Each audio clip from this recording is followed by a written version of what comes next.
Gipuzkoan zentratutako ikerketa bat da, eta besteak beste jakin nahi genuen gaur egungo behar izan, lehentasun, erronken inguruan Gipuzkoarrek ze iritzi jarrera dituzten.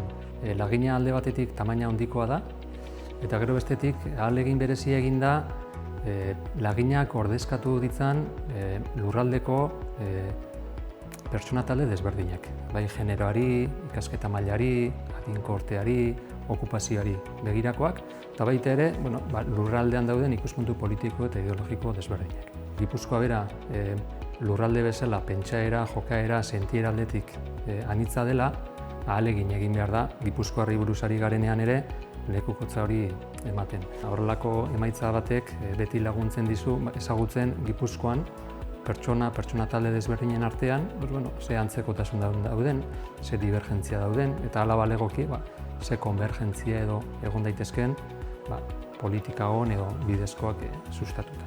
Mondragon Unibertsitateko Humanidade eta Hezkuntza Zientzien fakultatean bokazioa bada gizartean eragitea. Eta gizartea esaten dugunean lurraldea esaten dugu. Eta zentzu honetan lurraldean eragiteko guretzako garrantzitsua da ezagutzea gizarteak zer pentsatzen duen, ze ezaugarri dituen, eta horrelako inkestek aukera ematen dozkue sakonago aztertzeko eta beraz azterketa horietatik eragiten jarraitzeko.